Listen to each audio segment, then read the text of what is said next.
भगवान शिव जिनकी पुनीत पावन शिव महापुराण की कथा संपूर्ण विश्व के कल्याण हेतु बाबा देवादिदेव महादेव की कृपा से, करुणा से, उनकी उदारता से आप और हम सभी पवित्र श्रावण के महीने में नया रायपुर के गनोद में ये पवित्र पावन शिव महापुराण की कथा श्रवण कर रहे हैं। भगवान शिव की कृपा से 5 दिवसीय पवित्र पावन शिव महापुराण की कथा जो ये नया रायपुर में चल रही थी, आज वो विराम लेने जा रही है। आप और हम सभी लाखों की संख्या में यहाँ पहुंचकर भगवान शिव के श्रावण महीने की ये पवित्र शिव महापुराण की कथा श्रवण कर रहे हैं। ये आप सभी की अविरल भक्ति है जो इतना पानी कीचड़ होने पर भी आप लाखों की संख्या में यहाँ पहुंचकर भगवान शिव की पवित्र कथा का लाभ ले रहे हैं। कथा के मंडप में विराजमान आरंग विधायक माननीय जगत गुरु खुशवंत साहेब जी, एक बार विधायक जी के लिए भी जोरदार ताली बजाकर साधुवाद, जिन्होंने इस पवित्र कथा में अपना समय भी और अपना पूर्ण योगदान दिया है। ये पवित्र कथा सीहोर से लेकर तो श्री राकेश देवांगन जी आए थे और कहीं ना कहीं किसी न किसी रूप में बाबा देवादिदेव महादेव ने श्री चंद्रकांत जी, श्रीमती पद्मनी साहू जी, श्री भूपेंद्र श्रीमती भुवनेश्वरी साहू जी, श्री चंद्रशेखर श्रीमती रोहिणी साहू जी, श्री धनेन्द्र श्रीमती कुसुम साहू जी, श्री वीरेंद्र श्रीमती वर्षा साहू जी, गनोद रायपुर वालों को ये पद यजमान का प्राप्त हुआ। एक बार जोरदार ताली बजाकर इनके लिए साधुता है। शिव कृपा से कई शिव भक्त ये कथा जब देवांगन जी लाए होंगे तब बड़े भाव से बहुत सारे शिव भक्त इसमें सम्मिलित हुए होंगे और सबने अपना अपना योगदान दिया होगा। किसी कारणवश कथा वहां ना होकर गनोद में हुई तो ये मानकर चलिए कि गनोद वालों का कोई पूर्वजों का कोई आशीर्वाद, कोई पुण्य रहा होगा जो कथा यहाँ होगा।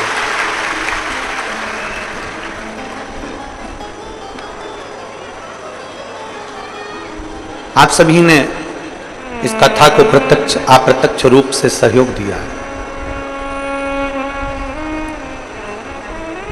आप सबका एक प्रेम, आप सबका एक स्नेह इस कथा में मिला है, तभी तो लाखों की संख्या में भक्त यहां पहुंच गए। एक प्रसन्नता गनोद वालों की यह सबसे बड़ी रही है, गांव भले छोटा सा हो पर दिल बड़ा मोटा रखा आप लोगों ने।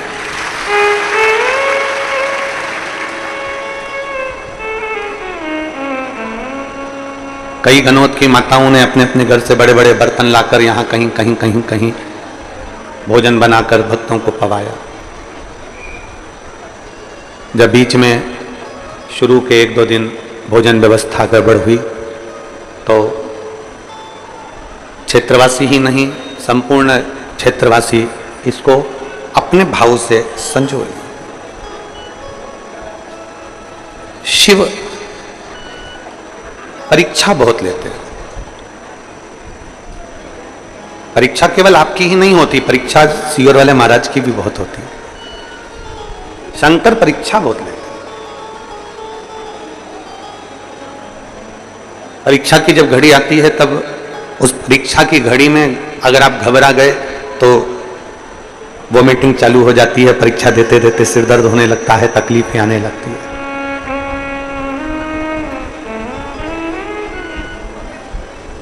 फिर वो परीक्षा की घड़ी जब निकल जाती है और आपने अच्छे से परीक्षा दी है तो ये निश्चित है उसका रिजल्ट भी अच्छा ही आता है।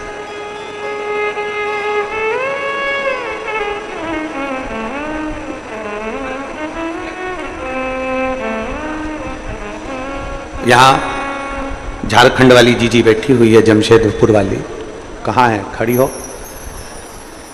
ये जब झारखंड में ये बहन ने जब कथा कराई, जमशेदपुर और एक और कोई जिला था उसके बीच में कथा चल रही थी, उसके बीच में यहाँ की प्रशासन पुलिस बोले कि हमारे जिले में नहीं और वो पुलिस बोले कि हमारे जिले में नहीं। अब वो बीच में कथा, पर ये बहन ने हिम्मत नहीं आ रही।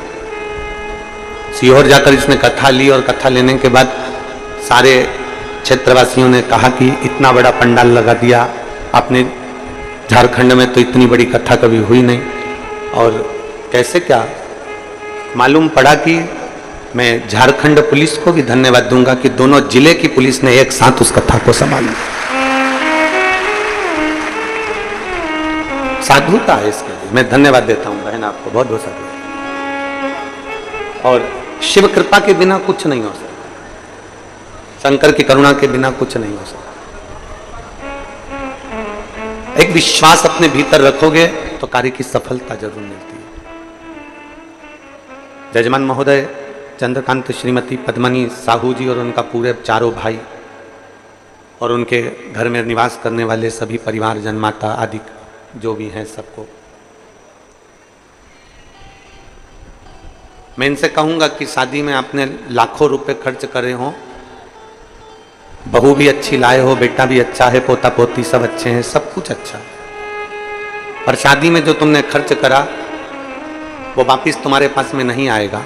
पर तुमने जो शिव महापुराण में अगर थोड़ा खर्च करा है तो उसको 1 साल के अंदर दुगना और चौगुना कर बाबा दे देगा। शिव महापुराण की कथा क्या है?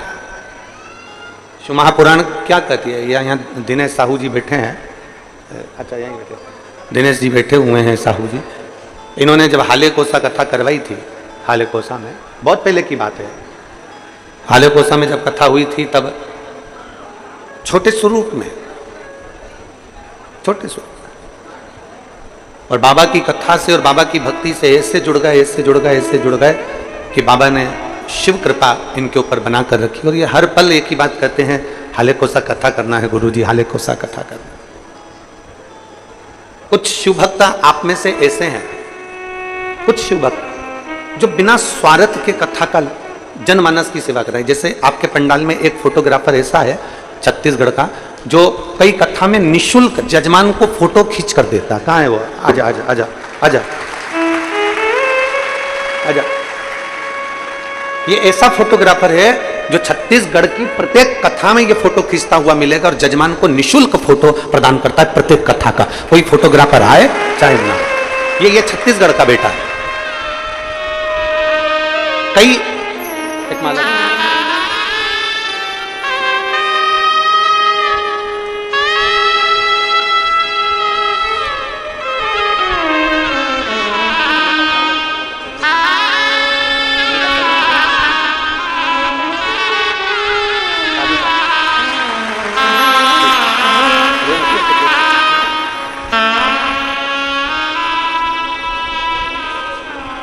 ये ऐसा बेटा है जो छत्तीसगढ़ में जब से कथा हो रही है प्रत्येक जजमान को अपनी तरफ से फ्री फोटो खींच कर दे देता है। हमको लगता है कि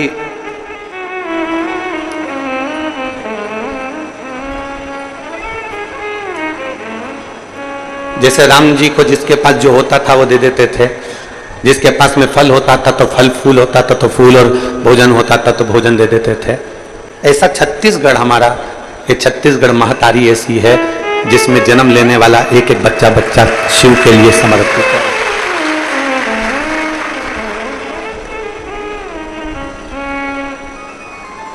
एक लड़की यहां पर बैठी हुई है छत्तीसगढ़ की, वो यहां दिख नहीं रही है, वो पूरे कथा स्थल में कहीं पर भी कथा होती है 5 दिन 7 दिन, वो पूरे कथा स्थल की और वो बीएड कर रही है, वो यहाँ दिखी नहीं रही, वो पूरे कथा स्थल का केवल कचरा 7 दिन तक उठा उठा के एक जगह एकत्रित कर देती है, बीएड कर रही है। हम किसका वर्णन करें, ये सहजता नहीं है। शिव का एक एक भक्त, भगवान शंकर का एक एक गण कहीं ना कहीं शिव तत्व में समाया है। अब लोग कहते हैं कि गुरुजी आपसे कोई बड़ा नहीं जुड़ा, अब इनसे बड़ा कौन हो सकता है? तुम ईमानदारी से बोलो, इससे बड़ा कुछ हो सकता है क्या?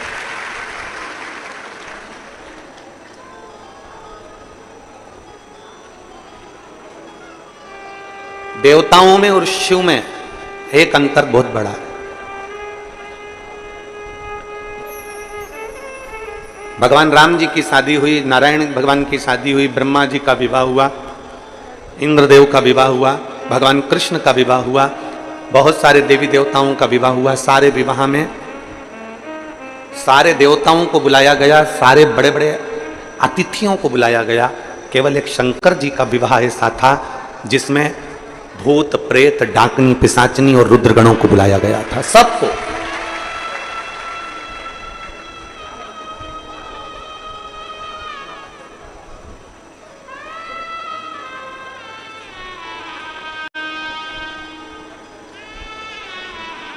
भगवान शंकर की शादी में डोनेशन नहीं, इनविटेशन दिया गया था।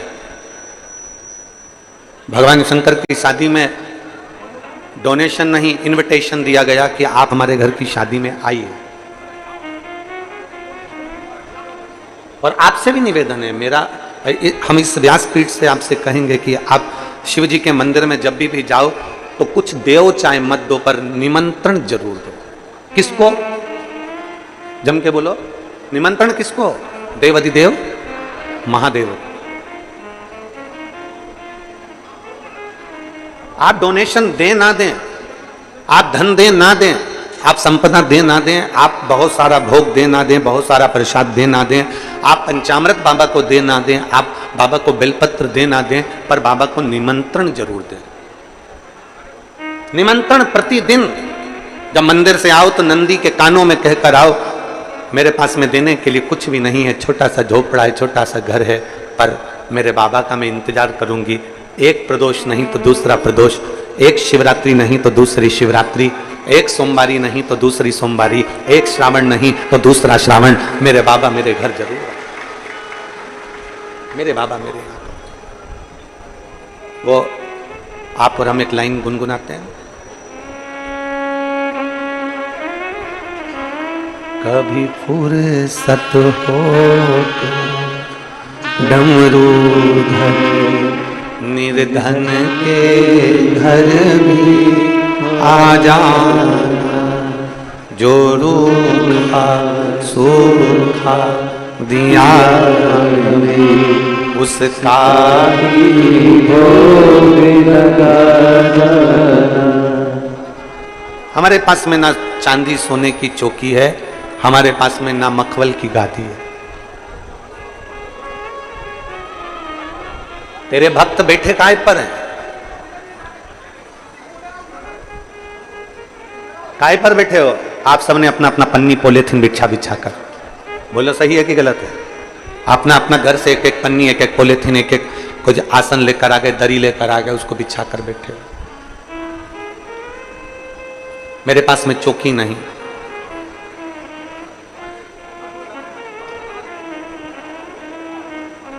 ना ही मेरे पास में कोई चौकी है, ना ही मेरे पास में कोई हीरा मोती है। क्या दूं? ना चौकी लगा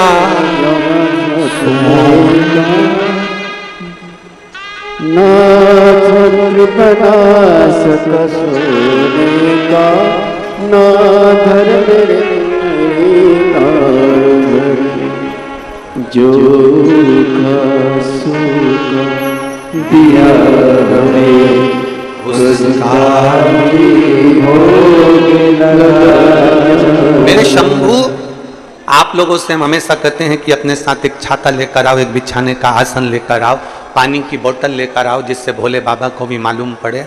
मेरा खुद तो बिछोना धरती पर तेरी चोगी लगाऊं से।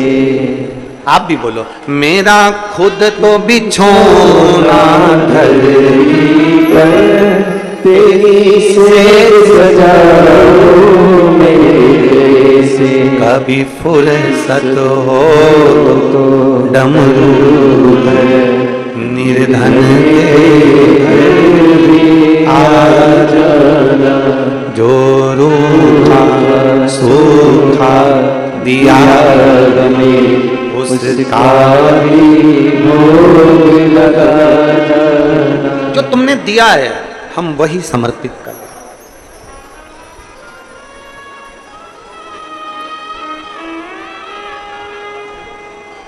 और फिर निवेदन करूंगा, शिव महापुराण के पंडाल में आप अपना आसन बिछाकर बैठ रहे हो तो तैयारी रखना, एक दिन मखवल के सिंहासन पर महादेव जरूर बिठा देगा।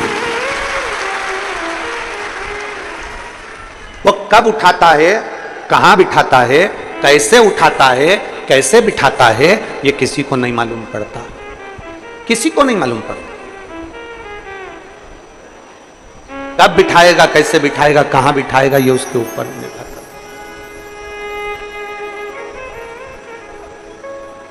बस उसका भरोसा,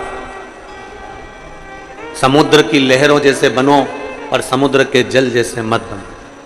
समुद्र की लहर कैसी होती है, अमावस्या आती है, जब अमावस्या आती है तो समुद्र की लहर नीचे थमती है, पूर्णिमा आती है तो समुद्र की लहर उछलती है, जिसको ज्वार और भाटा कहा जाता है। समुद्र की लहर जैसे बनो, समुद्र की लहरें अमावस्या आती है तो नीचे हो जाती हैं और पूर्णिमा आती है तो उछल जाती हैं। समुद्र की लहर जैसे बनो कि चंद्रमा को प्रकाशित होते हुए देखकर समुद्र की लहरें उछलती, सुख में तुम्हारा सुख होना चाहिए। पड़ोसी का बेटा डॉक्टर बन गया, तुम्हें ज्यादा प्रसन्नता होना चाहिए कि हमारे पड़ोसी का बेटा डॉक्टर बन गया। पड़ोसी की यहां पर 4 व्हीलर गाड़ी आ गई, तुम्हें सबसे ज्यादा प्रसन्नता होना चाहिए कि हमारे पड़ोसी के घर में 4 व्हीलर गाड़ी आ गई। अपनी समाज का कोई व्यक्ति बहुत आगे बढ़ रहा है, तुम्हें प्रसन्नता होना चाहिए कि हमारा समाज का कोई व्यक्ति आगे बढ़कर बैठा है।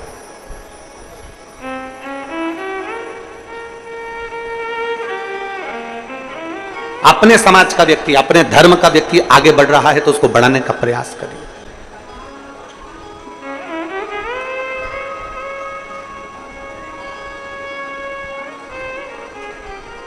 पर हमारी आदत ऐसी है कि हम अपनी समाज के, अपने धर्म के, अपने सनातन धर्म के व्यक्ति का पांव खींचते हैं।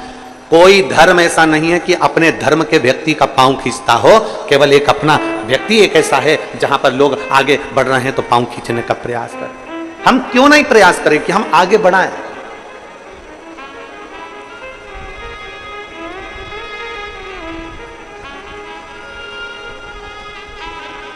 हम क्यों नहीं प्रयास करें कि कोई आगे बढ़े, भगवत भजन करे, स्मरण करे और आगे बढ़कर कार्य करे? प्रयास करो। हम जिस कुल में जन्मे हैं, हम जिस समाज में जन्मे हैं, हम जिस अपनी समाज के अंतर्गत, अपने कुल के अंतर्गत कोई बढ़ रहा है, उसको बढ़ाने का प्रयास करेंगे, उसको आगे तक लेकर जाएंगे। हमें पाँव नहीं खींचना। हमारी बहू को नहीं आता ना कुछ, हम सिखाने का प्रयास करेंगे, सीख जाएगी तो उसके लिए काम आएगा, ना सीखेगी तो उसकी मर्जी। पर हम उल्टे हैं, हम सिखाने की जगह नगर में डोंडी पीटते हैं। मेरी बहू को कुछ नहीं आता, मेरी बड़ी बहू में अकल नहीं है, मेरी छोटी बहू में अकल नहीं है, मेरी बहू ऐसी है, मेरी बहू वैसी है।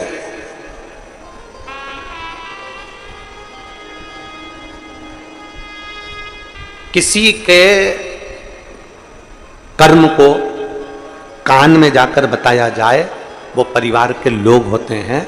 किसी के कर्म को डोंडी पीट कर मोहल्ले में बताया जाए, वो कभी परिवार का व्यक्ति नहीं हो सकता। बहू ने अगर बेकार कर्म कर दिया, कुछ काम बिगाड़ दिया, तो तुम पड़ोसन को बता रहे हो तो पड़ोसन क्या कर लेगी? देवरानी जेठानी को बता रहे हो तो देवरानी जेठानी क्या कर लेगी? रिश्तेदारों को बताया, ननंद को बताया, इसको बताया, बुआ को बताया, कहीं बेटी को बताया, तो बेटियां क्या कर लेंगी? बहू अगर गलत कार्य करी है तो बहू के कानों में जाकर बोलो, बेटा तूने ये गलत कर दिया, बेटा तू अपने आप को सुधारने का प्रयास करना। पर हमारी आदत ऐसी है, बहू अगर गलत करती है तो हम अपने रिश्तेदारों को, पड़ोसियों को, नातों को, रिश्तों को, कुटुंब को, सबको डोंडी पीट पीट के बताते हैं, फोन लगा लगा के बताते हैं, रिश्तेदारों को कह कर बताते हैं कि ऐसा हो गया। जिसकी गलती है उसके कान में जाकर कहो ना।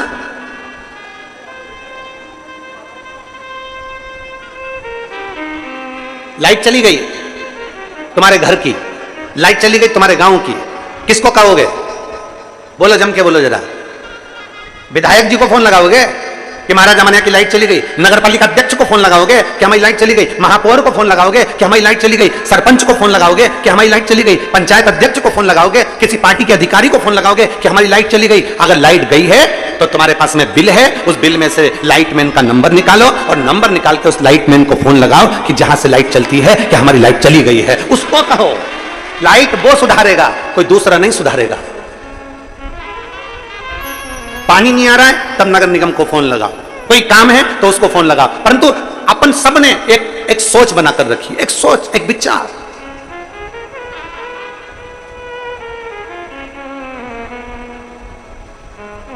विदेश में अगर लाइट जाती है तो लाइटमैन को फोन लगाया जाता है। विदेश में लाइट जाती है तो लाइटमैन को जाकर फोन लगाया जाता है, विद्युत विभाग को फोन लगाया जाता है। एक हम हैं, अपने यहां की लाइट जाती है तो हम पड़ोसी के घर में जाकर देखते तेरी है कि नहीं है। और उसके यहां अगर लाइट है तो आधा डिप्रेशन में तो अपन वैसे ही जाते, उसके घर की है और अपनी नहीं है। किसी ने पूछा मम्मी क्या हो गया? वो कमला की बाइक के यहां लाइट है और अपने यहां नहीं। आधे चिंता में पड़ गए कि उसके घर फ्रिज चल रहा, उसके घर टीवी चल रही, उसके घर का सामान अच्छा चल रहा और अपने घर 2 घंटे से लाइट नहीं, 2 घंटे से लाइट नहीं। बार बार कह रहे उसके घर तो है, उसके घर तो है, उसके घर तो है। अरे खुशी होना चाहिए, कम से कम पड़ोसी के घर तो लाइट है, कम से कम अपन यहां नहीं तो वहां जाकर बैठ जाए। हमारी सोच बेकार हो गई। वो सुखी क्यों है? उसके घर में प्रकाश क्यों है? उसके घर में उजाला क्यों है? हम दुखी हो गए। और मेरा ओघड़दानी, मेरा शंभू, मेरा त्रिकालदर्शी, मेरा शंकर, मेरे ओघड़ बाबा कहते हैं, मेरे शंभू कहते हैं कि जहां जैसा मौका मिले वहां वैसे रहिए। भगवान नारायण को लक्ष्मी देकर, भगवान विष्णु को बैकुंठ देकर, ब्रह्मा को ब्रह्मलोक देकर, इंद्र को इंद्रलोक देकर, रावण को सोने की लंका देकर, भस्मासुर को कंकण देकर, दुनिया के लोगों को सब कुछ देकर कैलाश पर भी मेरा महादेव लेता है तो अलमस्त होकर देता है। कभी दुख नहीं करता कि मैंने इतना दे दिया, कभी दुख नहीं करता कि मैंने इतना। प्रसन्नता हो तुम्हारे जीवन की, प्रसन्नता। हम दुखी हो जाते हैं, हम उसके यहां लाइट है हमारे यहां नहीं है, उसके यहां ऐसा हो गया हमारे यहां ऐसा नहीं हो गया। प्रसन्नता हो। और शंभु शरणे पड़ी मांगू घड़ी रे, दुख काटो दया दर्शन आपो। शंभु शरणे मांगू घड़ी रे, दुख काटो दया दर्शन आपो। हम प्रसन्न क्यों ना? समुद्र की लहरें उछलती है, अमावस पर धीमी हो जाती है, पूर्णिमा पर उछलकर आगे बढ़ जाती है। समुद्र की लहर जैसे बन जाओ, दूसरे के सुख में हम सुखी हैं और दूसरे के दुख में हम दुखी हैं। समुद्र के जल जैसे मत बनना, समुद्र का जल खारा होता है। अपने हृदय को इतना खारा मत बना लो, अपने आप को इतना खारा मत बना लो कि कोई पी ना सके। अपने आप को इतना क्रोधी, अपने आप को इतना चिड़चिड़ा, अपने आप को इतना अहंकारी, अपने आप को इतना अहमवान मत बना लो कि कोई आपके पास में आ ना सके, आ ना सके। माता यशोदा जी ने कन्हैया के ऊपर छड़ी उठाई, क्रोध किया। माता यशोदा जी जब कन्हैया पर क्रोध करी ना, कन्हैया भागे, मेरा ठाकुर आगे आगे भागे, यशोदा जी पीछे पीछे भागे। यशोदा जी के हाथ कन्हैया नहीं है। कुछ रात्रि मेरा लाडला, मेरा ठाकुर, मेरा कृष्ण नंद बाबा की गोद में जाकर सो जाते थे। मैया के पास नहीं है। नंद बाबा ने पूछा, कन्हैया ए कन्हैया, यशोदा जी के पास क्यों नहीं जाता, मैया के पास क्यों नहीं जाता? मैया क्रोध करती है, मैया क्रोध करती है। परम भगवदीय वैष्णव का लक्षण यही है, एक श्रेष्ठ भक्त का लक्षण यही है, एक श्रेष्ठ शिव भक्त का लक्षण यही है कि वो कभी क्रोध ना करे। क्रोध करेगा तो भगवान उससे दूर हट जाएगा। क्रोध करेगा, परमात्मा थोड़ा दूर चले जाएगा। प्रसन्न रहो, प्रसन्न। एक मुस्कुराहट आपके चेहरे पर होना चाहिए। हंसने की सौगात तो मेरे बाबा भोलेनाथ ने केवल मनुष्य को दी है, केवल मनुष्य को मुस्कुराहट दी है, केवल मनुष्य को। कुत्ता कभी नहीं मुस्कुराता, खटमल को कभी तुमने हंसते हुए नहीं देखा होगा, मच्छर को स्माइल देते नहीं देखा होगा। तुम्हारे यहां के मच्छर स्माइल देते हो तो बात दूसरी है, मच्छर को स्माइल देते नहीं देखा होगा, खटमल को कभी हंसते नहीं देखा होगा, माथा का जू कभी मुस्कुराता हुआ नहीं दिखा होगा, कभी कभी नहीं मुस्कुराया। ये मुस्कुराहट, ये चेहरे की हंसी, ये चेहरे की प्रसन्नता। एक व्यक्ति गुरु नानक देव जी के पास गया, संत शिरोमणि गुरु नानक देव जी के पास जाकर कहता है गुरु नानक देव जी से, मैं क्या दूं आपको, मेरे पास देने के लिए कुछ भी नहीं, बहुत गरीब हूं मैं, बहुत गरीब, बहुत गरीब, मैं बहुत गरीब हूं, मेरे पास देने के लिए कुछ भी नहीं, मैं क्या दूं आपको, मैं क्या प्रदान करूं आपको, मेरे पास देने के लिए कुछ भी नहीं है। खूब रोता, खूब रोता, खूब रोता, मेरे पास देने के लिए कुछ भी नहीं, मैं बहुत गरीब हूं, मैं बहुत गरीब हूं, मैं बहुत गरीब हूं। गुरु नानक देव जी ने कहा, कौन कहता है कि तू गरीब है और कौन कहता है कि वस्तु का दान दे? गुरु नानक देव जी ने कहा, जिसके पास जो हो वो दे। अगर तू गरीब है, तेरे पास देने के लिए कुछ भी नहीं है, तो तेरे चेहरे की हंसी तो है, कम से कम मुस्कुराहट किसी को देना चालू कर दे, तुझे मुस्कुराहट मिलना प्रारंभ हो जाएगी। आप किसी को मुस्कुराहट दीजिए, आपको मुस्कुराहट मिलेगी। आप किसी को क्रोध देंगे, क्रोध मिलेगा, गाली देंगे, गाली मिलेगी, आप शब्द कहेंगे, आप शब्द मिलेगा, ताने देंगे, ताना मिलेगा। आप किसी के ऊपर एक उंगली उठाएंगे, ये 3 उंगली आपके ऊपर जाएगी।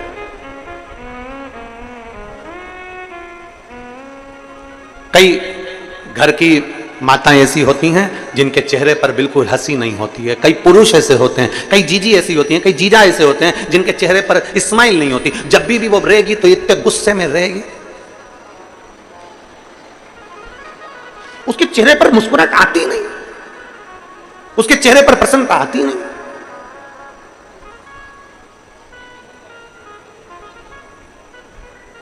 और कई पुरुष ऐसे हैं जिनके चेहरे पर बाहर रहते हैं तो खुश रहते हैं और घर में आए और गुस्सा। एक पत्नी ने गुरुजी से पूछा, गुरुजी मैं मेरे पति से बड़ी दुखी हूं। पति से काय को दुखी है, क्या हो गया? तो कहने लगे, मेरा पति बाहर रहता है ना तो सब तारीफ करते, तुम्हारा पति बहुत अच्छा है, बहुत अच्छा नेचर है, बहुत गुड नेचर, तेरे पति का गुड नेचर बहुत बढ़िया। और घर में आते ना तो इतना गुस्सा करते, इतना गुस्सा करते, पूछो मत।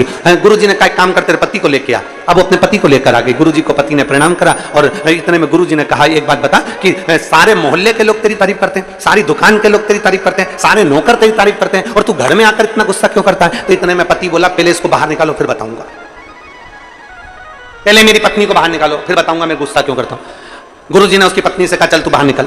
पत्नी बाहर निकली। फिर गुरुजी ने पूछा, ये बता, सारे लोग तेरी तारीफ करते हैं, तू घर में आके इतना गुस्सा क्यों करता है? इतने में तुरंत उसका पति बोला, महाराज जी पहले मैं घर में गुस्सा नहीं करता था, क्रोध नहीं करता था, जब भी दुकान से आता था बैग रखता था और इतनी देर में ये कुछ ना कुछ फरमाइश कर देती थी, देखो दूध की थैली लिया, देखो ये लिया, देखो वो लिया, देखो ये कर लो, देखो बच्चों की फीस जमा कर दो, देखो बच्चों के लिए ये कर लो, देखो ये कर लो, बस ये फरमाइश रखती थी। एक दिन मुझे गुस्सा आ गया और जो गुस्सा आया इसने बोलना बंद कर दिया। उस दिन से मैंने समझ लिया कि घर पर जब भी आऊंगा गुस्सा करूंगा तो ये कुछ बोलेगी नहीं।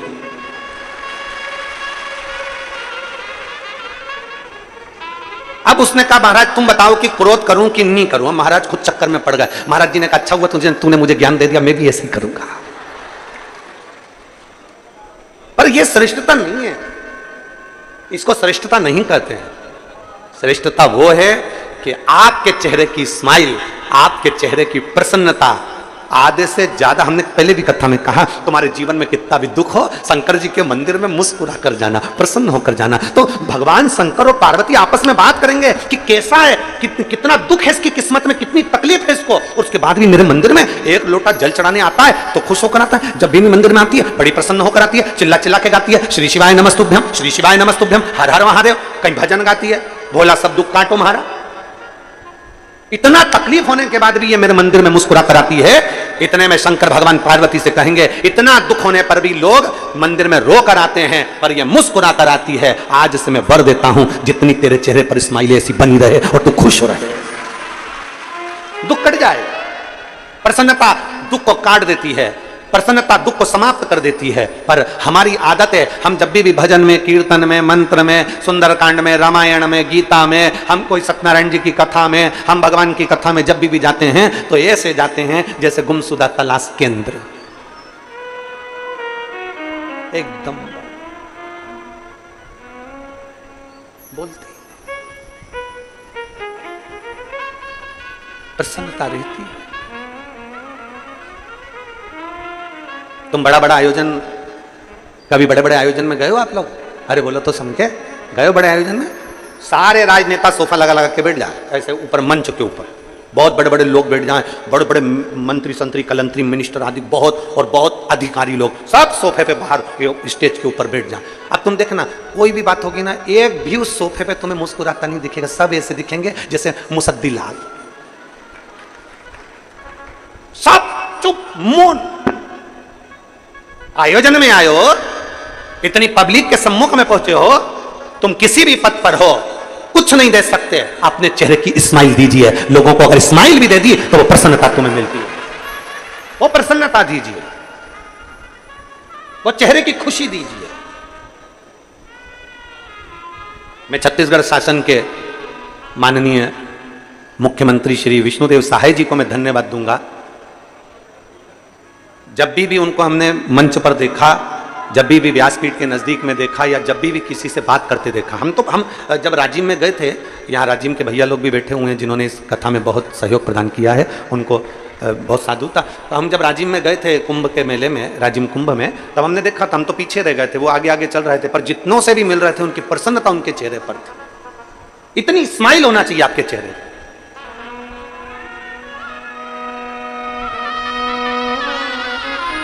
इतनी प्रसन्नता आपके चेहरे पर होना चाहिए, आपकी स्माइल देखकर लोग, किसी को कुछ नहीं दे सकते, प्रसन्नता दीजिए।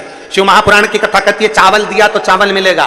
बोलो बोलो जी जी हाँ, सही बात है। अपन पहले आदान प्रदान करते थे, जब पड़ोसन के चाय की पत्ती खत्म हो जाती थी तो वो अपने घर मांगने आ जाती थी। बोलो सही है, आप अपनी पुराने जमाने को मत भूलो। चाय की पत्ती खत्म हो गई, जा बगल वाली से लिया, वहां जाके लिया। अब उसको जरूरत पड़ी तो वो अपने आ गई। चाय की पत्ती दी तो चाय की पत्ती मिली, शक्कर दी तो शक्कर मिली, चावल दिया तो चावल मिला, कपड़ा दिया तो कपड़ा मिला। कभी कभी अपनों को कहीं जाना होता था तो उसके अपन साड़ी भी मंगलाते थे, जरा पीली वाली साड़ी दे दे, मेरे को कथा में जाना, आज नंद उत्सव होगा तो मैं पहनूंगी उसकी पीली साड़ी। अब तुम्हें जरूरत पड़ी तो उसने पीली साड़ी दे दी, तुमने जो दिया उसने तुमको दिया। उसी तरह शिवपुराण कहती है तुम कितने भी गरीब हो, तुम्हारे पास में कुछ भी नहीं है, तुम्हारे पास देने के लिए एक अन्न का दाना भी नहीं है, तो चेहरे की प्रसन्नता देना। प्रसन्नता दोगे तो तुम्हें भी एक दिन प्रसन्नता मिल जाएगी। तुम कितने भी गरीब हो, कितने भी दुखी हो, कितने भी तकलीफ में हो, अगर किसी को स्माइल दे रहे हो, किसी को प्रसन्नता दे रहे हो, तो वो तुम्हें प्रसन्नता देगा। किसी के दुख में तुम खड़े हो तो तुम्हारे दुख में कोई खड़ा होगा, किसी की तकलीफ में तुम खड़े हो तो वो तुम्हारी तकलीफ में खड़ा होगा।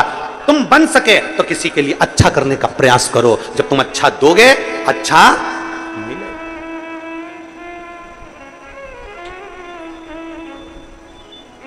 पर तुम देने को तैयार कहां?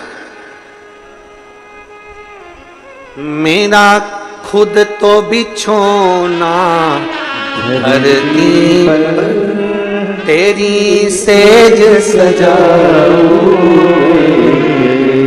मेरे भोले बाबा, मैं खुद जमीन पर बैठती हूँ, मैं जमीन पर रहती हूँ, और जमीन पर बैठकर मैं कथा का रसपान करती हूँ। मेरे पास कुछ भी नहीं, मेरा खुद तो बिछोना धरती पर, तेरी सेज सजाऊं। कभी फुर्सत हो तो डमरू निर्धन के घर। तुम भगवान को मंदिर में कुछ देव ना देव, पर जरूर देना इनविटेशन, मतलब निमंत्रण।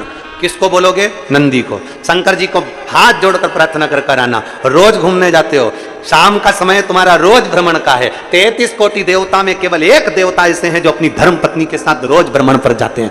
भगवान नारायण लक्ष्मी जी के साथ रोज घूमने नहीं जाते, भगवान ब्रह्मा ब्रह्माणी के साथ रोज घूमने नहीं जाते, भगवान इंद्र इंद्राणी के साथ रोज घूमने नहीं जाते। 33 कोटि देवता अपनी पत्नी के साथ रोज घूमने नहीं जाते। केवल देवाधिदेव महादेव ऐसे हैं जिनने नंदी को बाहर रखा है। मंदिर से रोज शाम को बाहर निकलते हैं, नंदी पर बैठते हैं और भ्रमण पर चले जाते हैं। ब्रह्मा ब्रह्मलोक में, भगवान विष्णु बैकुंठ लोक में, पर मेरा देवाधिदेव महादेव पृथ्वी का देवता है। मृत्यु लोक के देव हैं देवाधिदेव महादेव, इसलिए नंदी पर बैठकर भ्रमण के लिए जाते हैं। और किसके यहां भ्रमण के लिए जाते हैं? कौन के यहां जाते हैं? जिसने भाव से दिल से निमंत्रण दिया हो। आप शिव के पास जाकर रोज निमंत्रण दो, आना पड़ेगा। अंत समय प्रभु आना पड़ेगा और वचन दिया निभाना पड़ेगा। आए ना आए प्रभु कुटुंब कबीला अंत समय प्रभु आना पड़ेगा। प्रतिदिन इनविटेशन दीजिए, प्रतिदिन निमंत्रण दीजिए, आना पड़ेगा। कल नहीं आया, परसों आना पड़ेगा, आपको आना पड़ेगा, आना पड़ेगा, आपको पहुंचना पड़ेगा। एक शिव भक्त, काशी में रहने वाला एक शंकर का परम भक्त, शिव का प्रिय भक्त, ब्रह्मचित्त, भगवान देवादिदेव महादेव का परम भक्त ब्रह्मचित्त इंतजार करता भगवान शंकर को बिना भोग लगाए पाता नहीं, बिना भोग। शिव जी की भक्ति में लगा रहता। ये तो शंकर जी की भक्ति में लगा रहता, इसकी जो धर्म पत्नी थी वो भगवान की भक्ति को श्रेष्ठ नहीं मानती थी।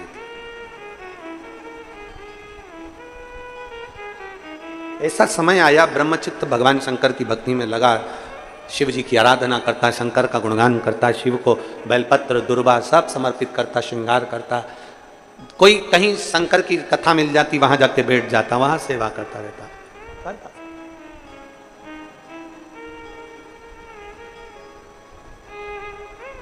अब ब्रह्मचित्त सेवा में लीन रहता तो ध्यान नहीं दे पाता अपनी पत्नी पर, अपनी बच्चों पर। और होता है, शिव महापुराण की कथा कहती है, जो भगवान शंकर की शिव महापुराण को संभालता है, जो शिवालय को संभालता है, जो शंकर के मंदिर में जाकर झाड़ू पोछा लगा देता है, शिव मंदिर में सफाई कर देता है, जो शंकर के मंदिर को संभाल लेता है, उसके घर को और उसके परिवार को स्वयं महादेव संभाल लेता है। स्वयं महादेव।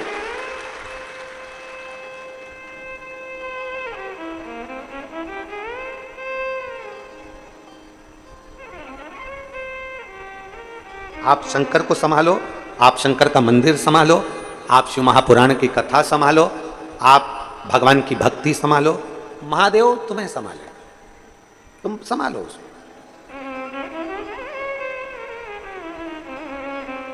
हम जब तक परिवार को संभालते रहेंगे, ये मेरा बेटा, ये मेरी बेटी, ये मेरी बहू, ये मेरा पोता, ये मेरी पोती, ये मेरी बहन, ये मेरे रिश्ते, ये मेरे नाते, ये मेरे कुटुंब, ये मेरा देवर, ये मेरी देवरानी, ये मेरी बेटी, ये मेरा दामाद, ये मेरा नाती, ये मेरा पंती, हम इनको संभालते रहे, संभालते रहे, संभालते रहे, और आखिरी में अर्थी पर लेटे और शमशान पहुंच गए, कुछ नहीं मिला। जो शिव को संभाल, एक ब्रह्मचित्त नाम का एक शिव भक्त भगवान शंकर को संभालता, भगवान शिव की भक्ति करता। उसकी पत्नी गुस्से में आ गई, पत्नी को क्रोध आ गया, कैसा पति मिला है, दिन भर शंकर शंकर शंकर शंकर शंकर लगा। कई लोग आप पर भी चिढ़ते होंगे, रोज मंदिर चली जाती है, रोज कथा होती है 1 बजे और टीवी खोल के बैठ जाती है। अभी ये कथा पूरी हो जाएगी आज 16 तारीख को, और 23 तारीख से 29 तारीख तक फिर नांदेड़ की कथा चालू हो जाएगी। नांदेड़ में जो कथा है, महाराष्ट्र के नांदेड़ में, उस कथा का नाम हमने कुलेश्वर महादेव शिव महापुराण की कथा रखा है।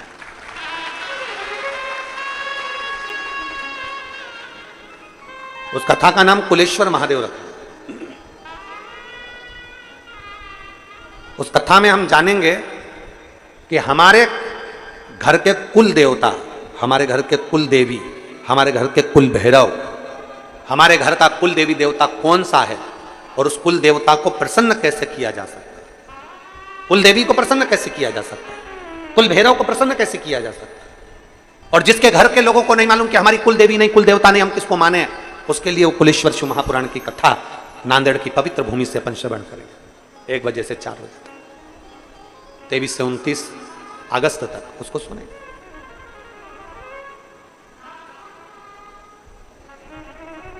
और एक जो कथा है वहाँ गुड़गांव में 3 सितंबर से 9 सितंबर तक गुड़गांव हरियाणा में जो कथा है, उस कथा का नाम फुलेरा शिव महापुराण की कथा रखी गई है। उस कथा में अपन जानेंगे कि फुलेरा में कौन से पुष्पों का प्रयोग किया जाए जब किसी स्त्री का रजो धर्म या गर्भाशय में जो गठान हो जाती है या गर्भाशय में किसी ना किसी तरह का कोई प्रॉब्लम हो जाता है या रजो धर्म से जुड़े हुई जो दिक्कतें होती हैं, तो फुलेरे का कौन से पुष्प का फुलेरा या कौन से स्थान पर शिव जी को कौन सा फूल हरतालिका दिन समर्पित करना चाहिए, उसका स्मरण अपन उस कथा में सुनेंगे। फुलेरा शिव महापुराण की कथा, उसको श्रवण करेंगे। गुड़गांव की पवित्र भूमि से 3 सितंबर से 9 सितंबर तक उसको वहां से श्रवण करेंगे। तो शिव कथा करेंगे, भगवान शंकर का चरित्र करा, ब्रह्मचित्त की धर्म पत्नी और बच्चे दोनों रुष्ट होकर चले गए। ब्रह्मचित्त की पत्नी भी चली गई, बच्चे भी चले गए, ब्रह्मचित्त की बहुएं भी चली गई, सब चले गए और रुष्ट होकर चले गए। अब ब्रह्मचित्त अकेला घर में, अकेला क्या दे वो भगवान शंकर को? रोज मंदिर चले जाए, सेवा करे, अर्चना करे, पूजन करे, पाठ करे और घर में आए भोजन बनाए, भगवान को भोग करे। एक दिन सेवा करते करते करते करते ब्रह्मचित्त जब लगे हुए थे, तब उसकी पत्नी, उसके बच्चे और उसकी बहू बीच मार्ग में शिव मंदिर जाते समय ब्रह्मचित्त को मिल गए और ब्रह्मचित्त को इतना अपशब्द कहा, इतनी गालियां दी, इतना आड़ा टेढ़ा बोला कि ब्रह्मचित्त की आंखों में जल भर गया। ब्रह्मचित्त रोने लगा, नेत्रों में जल भर गया। पहले भी कथा में कहा, आज फिर कहते हैं, सबको ताना दो चल जाएगा, सबको अपशब्द कह लो चल जाएगा, पर किसी शिव भक्त को कभी ताना मत दो, कभी अपशब्द मत कहो, क्योंकि उसके दिल में शिव बसा होता है, उसके हृदय में शंकर बसा होता है, उसके दिल में शंकर बसा होता है, शिव बसा होता है। जब आप ताना देते हो, गाली देते हो, आड़ा टेढ़ा कहते हो, जो भीतर शंकर है, गाली उसको नहीं पड़ती, उसके भीतर विराजमान उस शिव को पड़ती है। मीराबाई के लिए जहर का प्याला भेजा गया था। अमृत किसने बनाया? बोलो, जम के बोलो जरा। गिरधर भगवान कृष्ण ने। मीराबाई के लिए जहर का प्याला भेजा गया, अमृत भगवान कृष्ण ने बनाया। क्यों? मीराबाई के लिए जहर का प्याला भेजा गया, वो मीरा के लिए भेजा गया था, पर मीरा के दिल में तो गिरधर गोपाल बसे हुए थे, कृष्ण बसे हुए थे। भगवान को लगा यहां मीरा के लिए जहर नहीं, यहां मेरे लिए भेजा गया है, क्योंकि मीरा तो भोग लगा कर खाती है।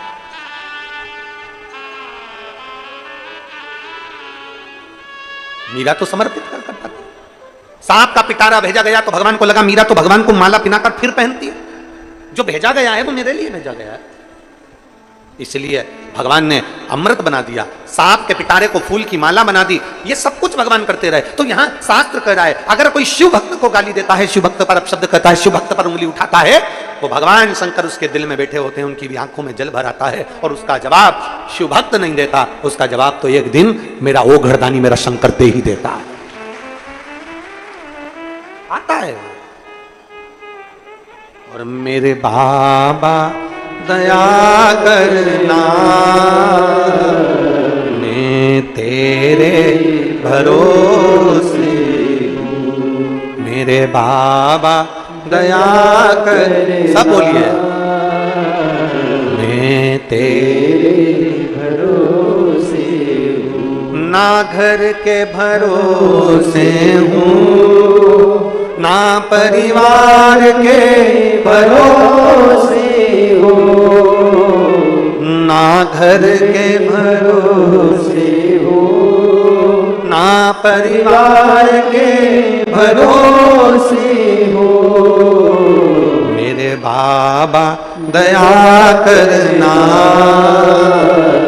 मैं तेरे भरोसे हूँ, भोले बाबा दया करना, मैं तेरे भरोसे। आप विश्वास करो, परमात्मा की उस भक्ति पर एक पत्र है,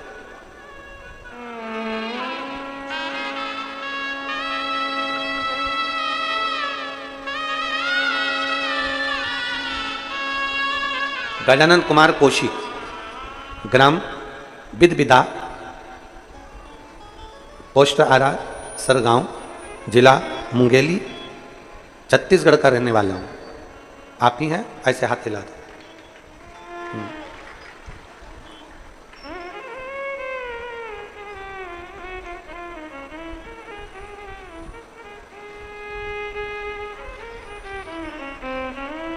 आइए एक बेलपत्र ले जाओ, आ जाओ, आ जाइए। गुरुदेव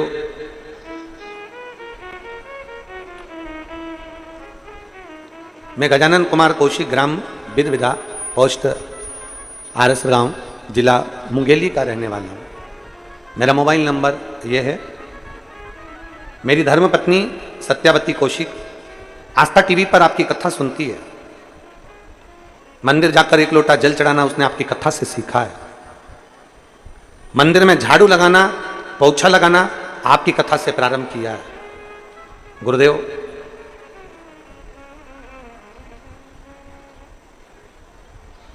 सरकारी नौकरी के लिए 10 साल से कोशिश कर रहा था, पर सरकारी नौकरी लगना बहुत कठिन काम। हमारे देश के विभिन्न शिक्षण संस्थाओं में ऐसी कोई संस्था नहीं जिस संस्था में मैंने परीक्षा नहीं दी। प्रत्येक शिक्षण संस्था में मैंने परीक्षा दी, पर मेरी सरकारी नौकरी 10 साल से नहीं लगी। तब मेरी पत्नी ने मुझसे कहा कि वो सीहोर वाले महाराज कहते हैं कि बन सके अपने नजदीक में अगर कभी शिवपुराण की कथा हो तो एक बार पंडाल में जाकर जरूर सुनो। पंडाल में बैठकर एक बार दिल लगाकर कथा सुनो। मैं पानी की बोतल रख लेती हूँ, बिछाने का आसन रख लेती हूँ, छाता रख लेते हैं और चलते हैं कथा में। थोड़ा सा सामान बच्चों का खाने का रख लिया, आसन, छाता, पानी की बोतल लेकर 5 अगस्त को आप 2023 में तिल्दा नेवरा में कथा कर रहे थे। हम वहां पंडाल में कथा सुनने के लिए बैठ गए थे। 1 दिन के लिए मन लग गया, 2-3 दिन वहीं रुके, कथा का लाभ लिया। 10 साल से मैं तैयारी कर रहा था, पर मेरा कहीं पर भी सरकारी नौकरी नहीं लगी। तब मेरे बाबा ने ऐसी कृपा करी, कथा सुनकर आया, उसका 3 महीना भी पूरा नहीं हुआ और बाबा की कृपा से मेरा सबसे बड़े शिक्षण संस्थान में, आधुनिक पुस्तकालय में, भारतीय प्रौद्योगिक संस्थान में, IIT हैदराबाद में मेरा सिलेक्शन हो गया। मैं बाबा को धन्यवाद देने के लिए आया। मेरे शिव की कृपा क्या होती है गुरुदेव, सत्य मायने में तो मैं भी ऐसा ही समझता था कि ऐसे बहुत सारे कथाकार हैं, कथा करते हैं, टीवी पर कुछ भी दिखाते रहते हैं, तो मुझे लगा था कि ऐसे ही दिखाते होंगे, किसी को खड़ा कर देते होंगे। पर आज पत्र लिखकर मैं गौरवान्वित महसूस कर रहा हूं कि मेरा IIT हैदराबाद में सिलेक्शन हुआ। मैं बाबा को धन्यवाद देने के लिए। एक शिव तत्व,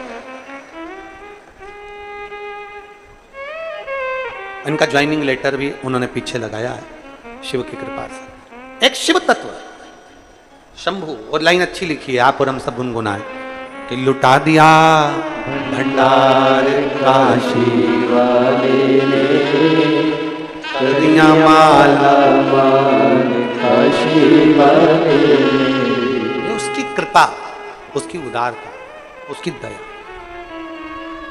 10 वर्ष से लगाऊं, ऐसी कोई शिक्षण संस्था नहीं जिसमें मैंने एग्जाम नहीं दिया। 10 वर्ष।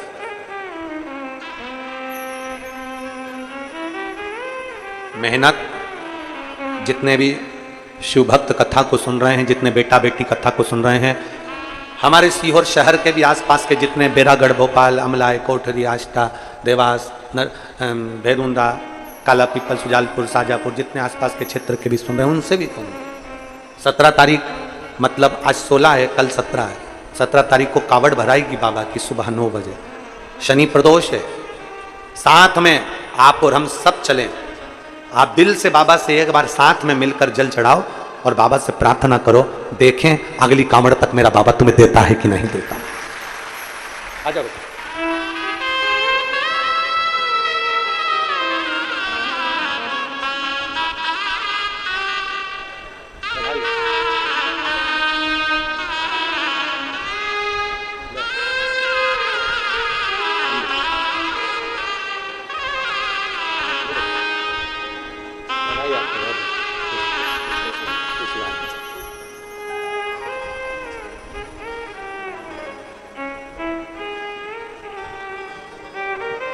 शिव तत्व में, शिव की अविरल भक्ति में क्या है। इन्होंने एक लाइन में लिखा,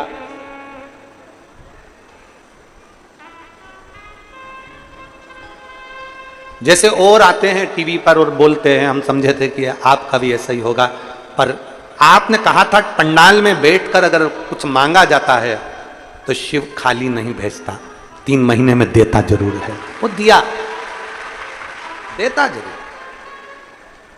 और आप ये लाखों की संख्या में आए हो ना, इतना भारी भीड़ में आप लोग पहुंचे हो शिव भक्ति में, कीचड़ है, पानी है, अपना बिछाया, अपना साथ में भोजन बाधक सब लेकर आए हो और बैठे हो, कथा सुन रहे हो, तो आप ये मान कर चलना मेरा शंभू तुम्हारी झोली खाली नहीं रखेगा। 3 महीने में मेरा बाबा तुम्हें भी कुछ ना कुछ जरूर भंडार भरे।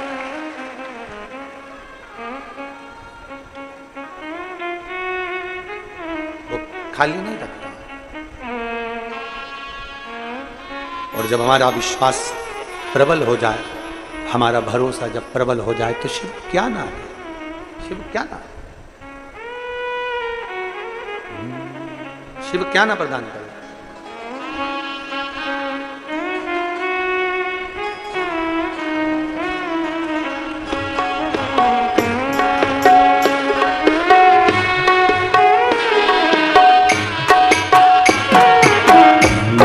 बजाओ भोलानाथ डमरू धीमा, बजाओ धीमा, भोलानाथ डमरू धीमा बजाओ, धीमा बजाओ भोलानाथ डमरू धीमा, बजाओ बजाओ भोलानाथ डमरू धीमा बजाओ, धीमा बजाओ भोला, धीमा बजाओ, धीमा बजाओ भोला, धीमा बजाओ, धीमा बजाओ भोला, धीमा बजाओ, धीमा बजाओ भोला, धीमा बजाओ, अरे धीमा बजाओ भोलानाथ डमरू धीमा बजाओ,